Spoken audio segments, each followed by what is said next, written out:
그 후에 아하수에로 왕이 아각 사람 함므다다의 아들 하만의 지위를 높이 올려 함께 있는 모든 대신 위에 두니 대궐문에 있는 왕의 모든 신하들이 다 왕의 명령대로 하만에게 꿇어 절하되 모르드게는 꿇지도 아니하고 절하지도 아니하니.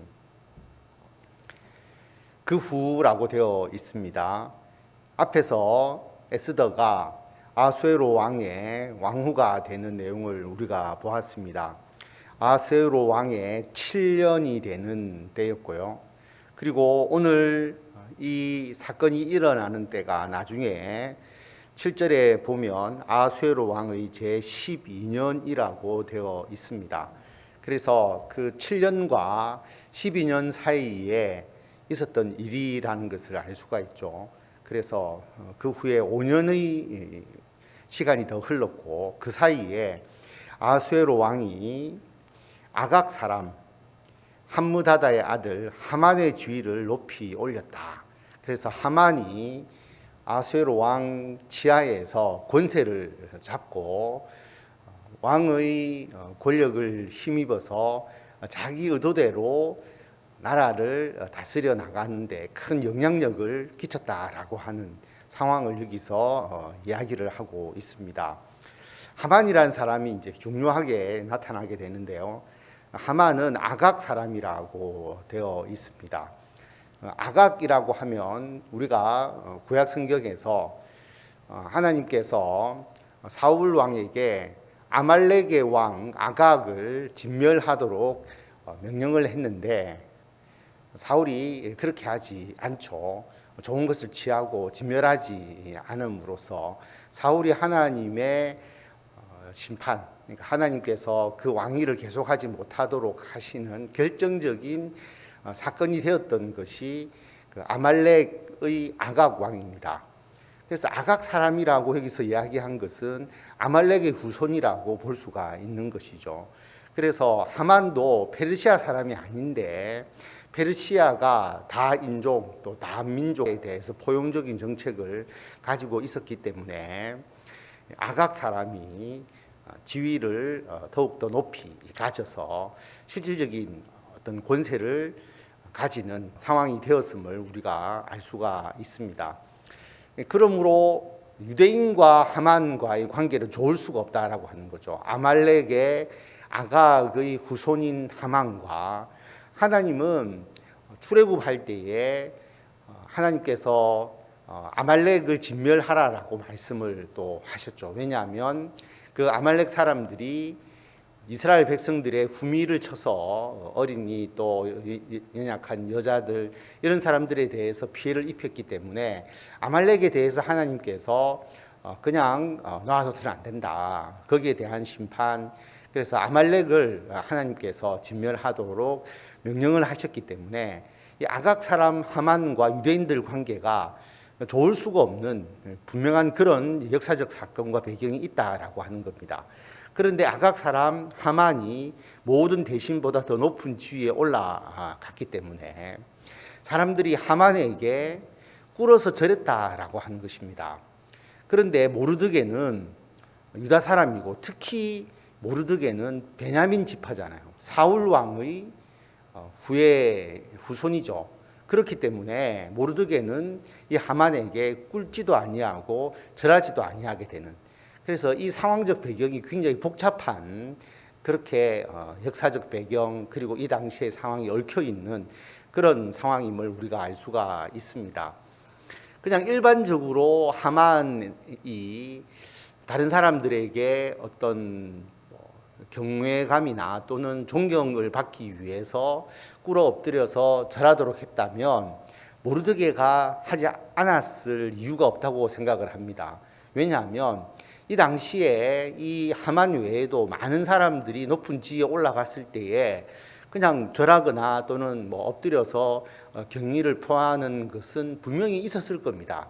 그런데 이 하만에게 꿇어 절하도록 했을 때 모르드게가 하지 않았던 것은 하만이 아각 사람이라는 이유도 있었겠지만 아마도 꿇어 절하는 것이 굉장히 어떤 신적인 대상에게 경배하듯이 그런 식의 꿇어 엎드려 절하는 것을 원했을 것이기 때문에 유대인들이 신적인 대상에게 경배하는 것은 있을 수가 없는 것이고, 특히 아각 사람이기 때문에 모르드게는 꿇지도 않고 절하지도 아니했다라고 하는 것을 여기서 알 수가 있습니다. 대궐문에 있는 왕의 신하들이 모르드게에게 이르되 너는 어찌하여 왕의 명령을 거역하느냐 하고 날마다 권하되 모르드게가 듣지 아니하고 자기는 유다인임을 알렸더니 그들이 모르드게의 일이 어찌 되냐 보고자 하여 하만에게 전하였더라. 모르드게와 같이 있는 신하들이 모르드게에게 권면을 하죠. 야, 너는 어떻게 왕의 명령을 거역하느냐? 하만에게 꿇어 엎드려 절하는 것이 왕이 정한 것이다 라고 그렇게 이야기를 하는 것이죠. 그래서 날마다 권했다라고 하는 겁니다. 옆에 동료가 그 정도로 이야기를 하면 보통 받아들이잖아요. 그런데 모르드게가 나는 그럴 수 없다, 나는 유다인이다 라는 것을 분명하게 이야기를 합니다. 그러니까 동료가 모르드게를 좋아한 게 아니라 동료가 이 모르드게를 하만에게 고발을 한 것이죠. 왜냐하면 자기들이 권면했는데 듣지도 않았다. 그리고 오히려 이런 사람들을 하만에게 고발함으로써 자신들이 하만의 아주 충성된 신하임을 나타내고자 하는 목적도 분명히 있었을 겁니다. 그래서 대궐문에 있는 왕의 신하들이 자, 모르드게의 일이 어찌 되냐? 좋은 의도가 아니죠. 모르드게 니 우리들의 말을 듣지 않았기 때문에 어떻게 되는가 한번 보자. 그렇게 모르드게를 해하게 하기 위해서 하만에게 이 사실을 고하게 됩니다. 그렇지 않으면 대궐에 많은 사람들이 있을 것인데 그 사람들이 하만에게 절하는지 안 하는지를 다 알 수는 없었을 것이다 라고 하는 거죠. 그런데 동료들이 모르드게를 하만에게 고발했다라고 하는 것입니다. 하만이 모르드게가 무릎을 꿇지도 아니하고 절하지도 아니함을 보고 매우 노하더니 그들이 모르드게의 민족을 하만에게 알림으로 하만이 모르드게만 죽이는 것이 부족하다고 생각하고 아수에로의 온 나라에 있는 유다인 곧 모르드게의 민족을 다 멸하고자 하더라. 모르드게가 무릎을 꿇지도 않고 절하지도 아니하였다라고 하는 그 이야기를 듣고 하만이 매우 화를 내게 됩니다. 분노하고 진노하게 되는 것이죠. 그런데 이게 모르드게 개인의 문제가 아니다라는 것을 파악했다라고 하는 거죠. 유다인이기 때문에 이런 일을 한 것이다. 그렇다면 모르드게만 죽이거나 모르드게만 어떤 벌을 내린다고 자기에 대해서 많은 사람들이 충성을 다할 것이냐? 그렇지 않다. 유다 민족을 멸해야 된다라고 생각을 한 것이죠. 얼마나 악한 사람입니까?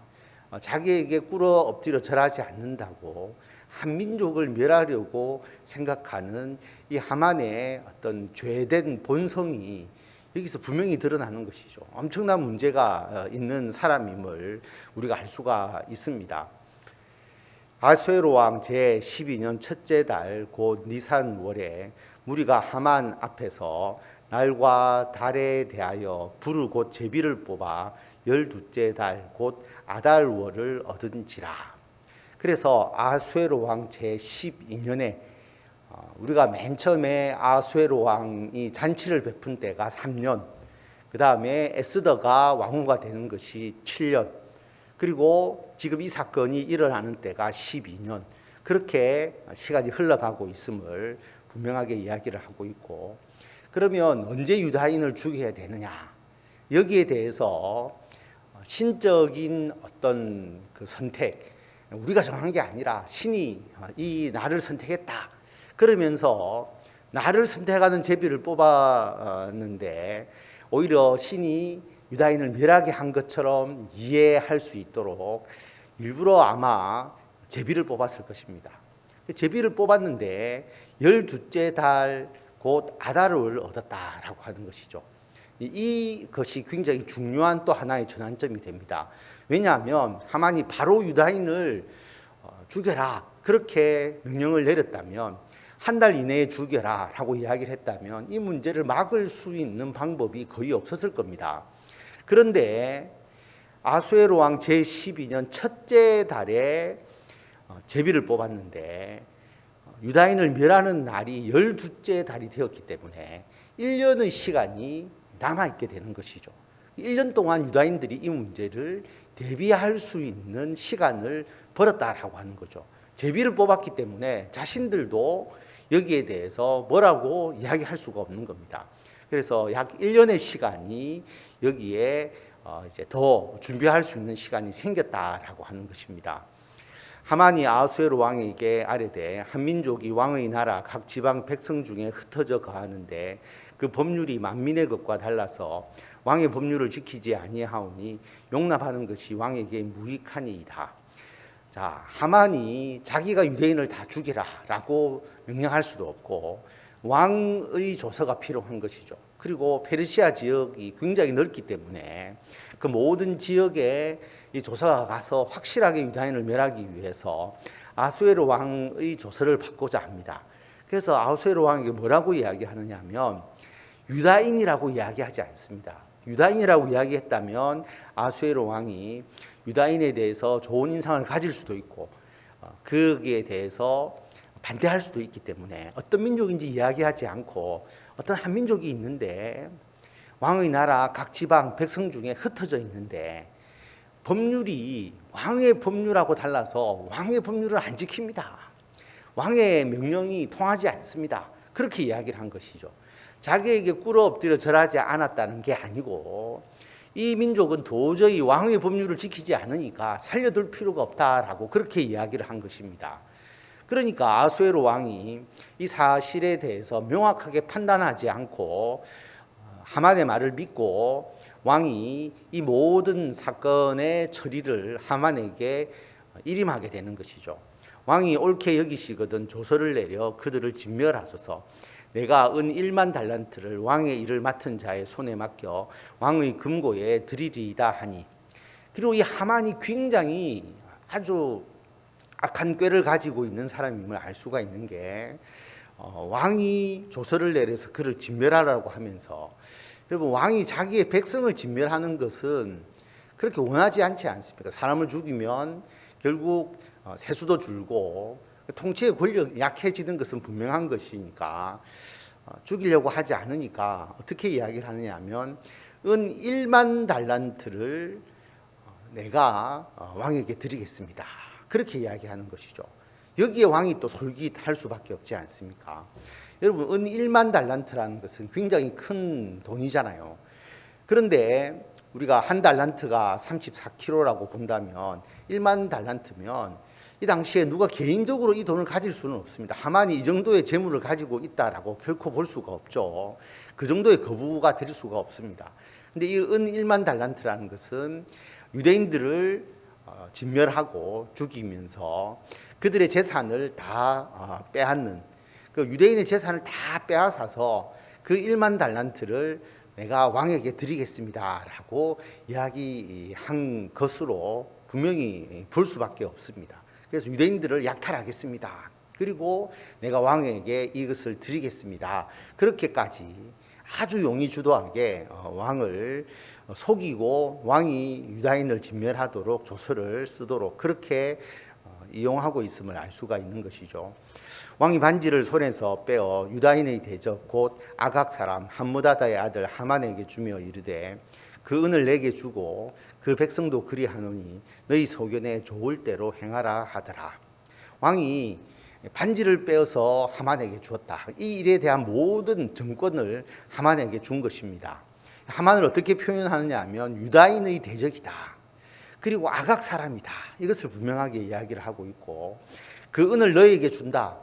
그러면 1만 달란트를 안 바쳐도 된다라고 하는 의미는 분명히 아닐 것입니다. 그 은을 약탈하고 그리고 모든 재물을 가져오는 그 모든 권한을 하만에게 주는 것이죠.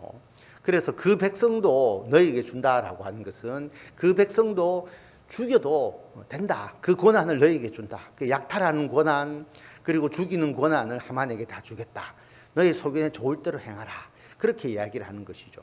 그래서 아하수에로 왕의 통치가 얼마나 잘못되고 있느냐라고 하는 것을 우리가 앞에서부터의 사건을 통해서 계속 볼 수가 있는 겁니다. 어떤 민족이냐? 그리고 거기에 대해서 조사를 하거나 또는 재판을 해서 문제를 해결해야 되는데 측근의 말에 그냥 다 의존해서 측근의 말을 따르다 보니까 계속 잘못된 정책이 이루어져 가고 있음을 알 수가 있습니다. 첫째 달 13일에 왕의 서기관이 소집되어 하만의 명령을 따라 왕의 대신과 각 지방의 관리와 각 민족의 관원에게 아수에로 왕의 이름으로 조서를 쓰되 각 지방의 문자와 각 민족의 언어로 쓰고 왕의 반지로 인치니라. 자, 하만이 명령을 내려서 왕의 이름으로 조서를 쓰고 그리고 왕의 반지로 인을 칩니다. 이렇게 되면 절대로 이 조서가 변화될 수가 없다라고 하는 것이죠. 왜냐하면 여러 나라의 페르시아가 통치를 하고 있기 때문에 한번 전달이 되면 그것을 변개할 수가 없다. 그렇기 때문에 절대로 이 명령은 철회될 수가 없는 것이죠. 그래서 무조건 1년 후에 이러한 유다인의 학살과 약탈이 일어날 수밖에 없는 상황이 되었다라고 하는 것이 중요합니다. 이에 그 조서를 역졸에게 맡겨 왕의 각 지방에 보내니 12째 달 곧 아달월 13일 하루 동안에 모든 유다인을 젊은이 늙은이 어린이 여인들을 막론하고 죽이고 도륙하고 진멸하고 또 그 재산을 탈취하라 하였고, 그래서 여기서 분명하게 나오잖아요. 모든 사람을 죽여라. 그리고 재산을 탈취하라.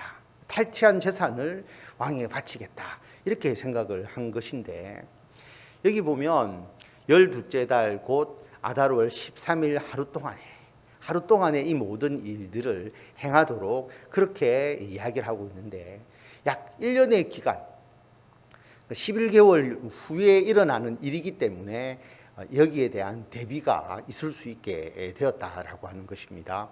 이 명령을 각 지방에 전하기 위하여 조서의 초본을 모든 민족에게 선포하여 그날을 위하여 준비하게 하라 하였더라. 역졸이 왕의 명령을 받들어 급히 나가매 그 조서가 도성 수산에도 반포되니 왕은 하만과 함께 앉아 마시되 수산성은 어지럽더라. 그래서 이 명령이 모든 지방에 전하기 위해서 이제 역졸들이 그 조서를 가지고 급히 나가게 됩니다. 그리고 수산에, 그리고 앞으로 페르시아가 통치하는 모든 지역의 조서가 반포되게 되는 것이죠. 자, 이 일 이후에 왕이 얼마나 이러한 백성들과 괴리된 삶을 사는지를 딱 한 줄로 표현하고 있습니다. 왕은 하만과 함께 앉아 마셨다. 다시 술을 마시면서 즐거워하고 그들이 유흥에 젖어 있을 때에 수산성은 어지럽더라. 그렇지 않겠습니까? 거기서 오랫동안 살아왔던 유다인들, 그 유다인들과 관계를 맺고 있는 얼마나 많은 사람들이 있겠어요. 그런데 그 유다인들을 진멸하라고 하니까 유대인과 그 길을 지지하는 사람들은 엄청난 충격을 받았을 것이고, 또 유다인을 싫어하는 사람들은 어떻게 죽이고 약탈할 것인가에 대해서 또 생각하고 또 그렇게 도모하고 아마 사회가 엄청난 혼란에 빠졌을 것입니다. 그런데 왕은 하만과 함께 앉아서 술을 마시면서 유흥에 젖어 있었다라고 그렇게 이야기를 하는 것입니다. 자, 이러한 위기 상황이 이 3장에서 일어나게 되고, 이 문제를 해결하기 위한 모르드게와 이제 에스더의 역할들이 그 뒤로부터 일어나게 되는 것이죠. 이러한 위기 상황에서 하나님께서 어떻게 개입하셔서 이 위기를 오히려 유대인들이 더 이 지역에서 하나님의 말씀과 은총 가운데 살아갈 수 있도록 바꾸어 주시는 하나님의 역사를 우리가 보게 되는 것입니다.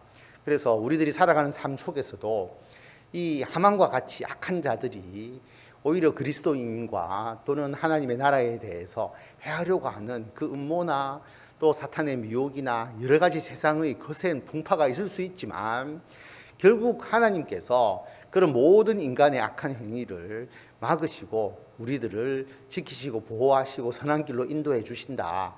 이게 역사적인 큰 방향이고 흐름이다라는 것을 분명히 기억하고, 우리들의 삶 가운데서도 이러한 위기 앞에서 좀 두려워하기보다 하나님께서 이 위기를 통해서 우리에게 역사하시며 우리들에게 하나님이 함께 하심을 드러내 주시는 것을 기대하면서 나아가는 저와 성도 여러분들이 다 되시기를 바랍니다.